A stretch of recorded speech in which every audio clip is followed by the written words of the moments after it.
좋은 아침입니다. 시편 89편 30절에서 45절 말씀 보도록 하겠습니다. 30절 만일 그의 자손이 내 법을 버리며 내 규례대로 행하지 아니하며 31절 내 율례를 깨뜨리며 내 계명을 지키지 아니하면 32절 내가 회초리로 그들의 죄를 다스리며 채찍으로 그들의 죄악을 벌하리로다. 33절 그러나 나의 인자함을 그에게 다 거두지는 아니하며 나의 성실함도 패하지 아니하며. 자, 하나님의 인자와 성실, 하나님의 공의와 정의, 이 기둥은 아무도 흔들 수 없습니다. 그런데 하나님의 이 언약을요, 이스라엘 백성들과 체결할 때에 내 법, 내 규례, 내 율례, 내 계명, 이 하나님의 말씀을 버리지 말라고, 행하라고, 깨뜨리지 말라고, 지키라고 이렇게 명령하시면서 이와 같은 공의와 정의, 인자와 성실을 약속하셨습니다. 그런데 사실 하나님은 이 공의와 정의, 인자와 성실의 약속을 지키시지만 우리는 여기 나온 하나님의 법, 규례, 율례, 계명을 지키지 않았습니다.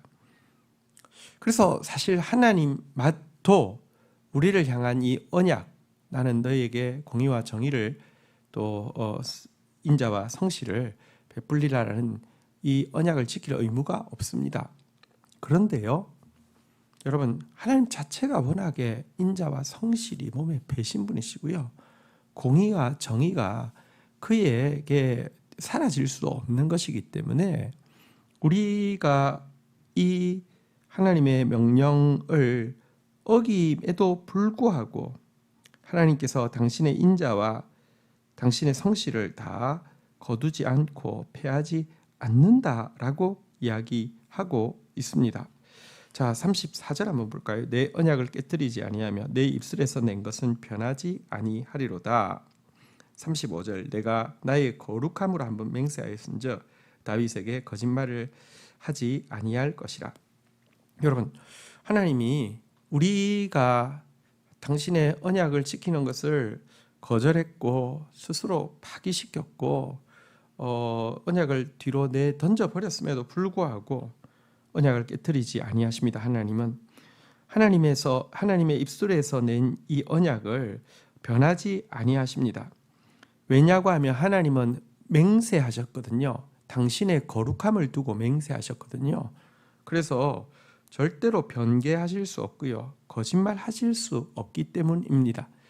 특별히 이스라엘 백성들이 이 언약을 깨뜨렸지만 하나님이 언약의 당사자로 세우신 다윗, 그리고 이 다윗은 예수님을 예표하고 있죠.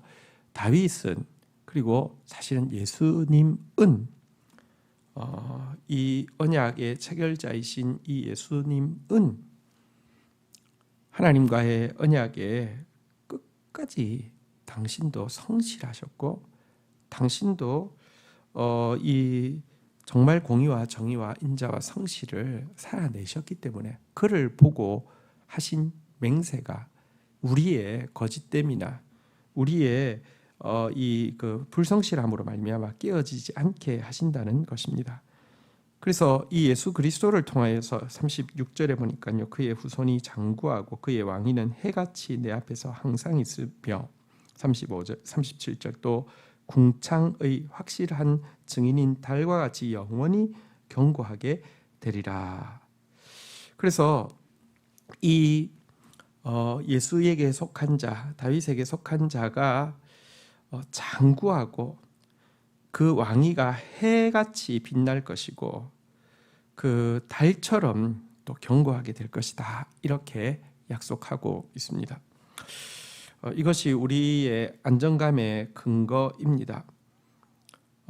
여러분, 하나님은 우리에게 약속하실 뿐만 아니라 피로 맹세하셨고요, 또 그 맹세의 당사자이신 하나님이 우리가 지키지 않으니까 당사자이신 당신께서 당신의 아들 예수를 우리 편에 세워서 피 흘리게 하심으로 이 맹세를, 이 언약을 지켜주셨습니다. 이것이 우리에게 너무너무 놀라운 안정감의 근거가 됩니다. 그러나 한 가지 잊어서는 안 됩니다. 우리가 하나님의 언약을 폐한다 하더라도 하나님이 언약을 폐하시지 않는다는 것은 하나님께서 우리의 죄악을 그냥 묵과하시고 괜찮아, 어쩔 수 없지 뭐 됐어, 이렇게 한다는 것은 아님은 분명히 알아야 합니다. 하나님은 인간 회초리와 사람 채찍을 통해서도 우리의 죄악에 대해서 징계하시고 깨닫게 하시고 돌이키게 하실 것임을 알아야 합니다. 하나님이 결국 우리를 통하여서 하나님 나라를 세우신다는 약속을 포기하지 않는다는 것은 우리를 향한 당신의 징계도 쉬지 않고 징계도 불성실하게 하는 일이 없을 것이라는 말과 다름이 아님을 기억해야 합니다. 38절 그러나 주께서 주의 기름 부음 받은 자에게 노하사 물리치셔서 버리셨으며 39절 주의 종의 언약을 미워하사 그의 관을 땅에 던져 욕되게 하셨으며 40절 그의 모든 울타리를 파괴하시며 그 요새를 무너뜨리셨으며 41절 길로 지나가는 자들에게 다 탈취를 당하며 그 이웃에게 욕을 당하나이다.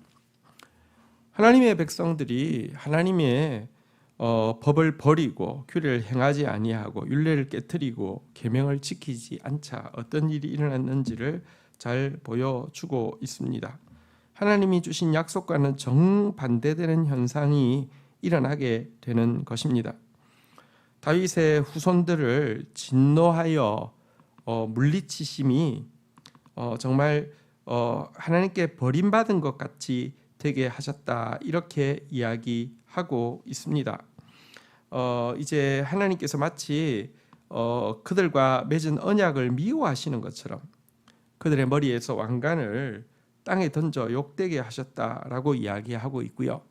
그들의 지경의 울타리를 파괴하시고 요새를 무너뜨리셔서 지나가는 이방인들마저도 탈취할 뿐만 아니라 모욕하게 하셨다, 이렇게 이야기하고 있습니다.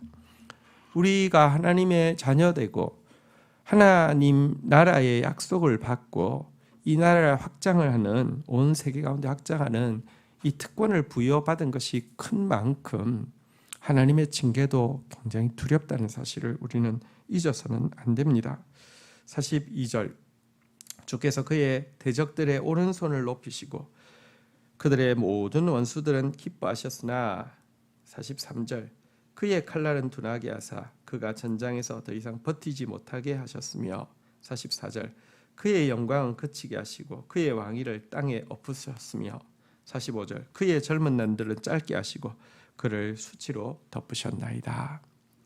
자, 하나님께서 징계하고 있는 동안에는요, 대적들은 오른손으로 높이 드시고 대적들은 기뻐하게 하시는 것처럼 보이는데 자기 백성들은 전쟁에 나가도 칼날이 둔하니까, 여러분 뭐 칼날이 둔한데 어떻게 싸울 수가 있겠습니까?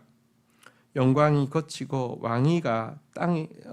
왕위를 땅에 엎어버리고 젊은 날을 짧게 하고 수치를 덮어버렸다, 이렇게 이야기하고 있습니다. 여러분, 이런 모습은 사실 이스라엘 유다 왕 그 마지막에 보면 18세의 왕위에 올랐다가 3개월 통치한 후에 바벨론으로 끌려가는 유다의 마지막 왕 여호야긴의 모습을 통하여서도 이런 참 부끄러움이 잘 나타나고 있습니다. 하나님의 징계를 두려워해야 합니다. 근데 징계만 두려워해서는 안 되겠죠. 그거는 이제 참 저급하고 비굴한 두려움이죠. 주신 영광이 크기 때문에 징계가 큰 것이고요. 징계를 통해서라도 언약을 반드시 이루시겠다는 하나님의 의지가 더 큰 것을 분명히 보아야 합니다. 그래서 하나님을 기쁘시게 하기 위해서라도, 또 혹은 이 혹독한 징계를 자초하지 않기 위해서라도 우리는 더욱 주님의 법을 붙잡고 행하며 지키고 준행하는 자로 서야 할 것입니다. 주신 말씀 붙잡고 기도하며 나가도록 하겠습니다. 하나님 감사합니다. 우리와 언약을 맺으시되 우리에게 인자와 성실, 공의와 정의를 행하게 하기 위해서 말씀을 주셨습니다. 하지만 우리가 이 말씀을 버리고 행하지 아니하고 깨트리고 지키지 아니하였습니다. 주님 불쌍히 여겨 주옵소서.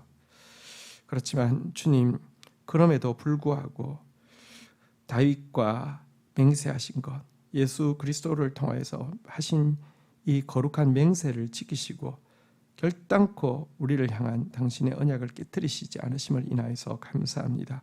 그것으로 말미암아 나 같은 죄인이 요동하지 아니하며 반석 위에 설 수 있습니다. 감사합니다.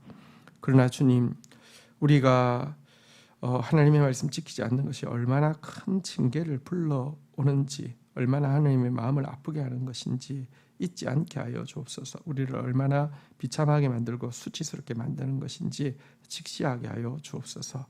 그래서 하나님을 기쁘게 하기 위해서라도, 혹은 불필요한 징계를 자초하지 않기 위해서라도 말씀대로 사는 자로서 살아갈 수 있도록 은혜를 베풀어 주옵소서. 감사합니다. 예수님의 이름으로 기도 올립니다. 아멘.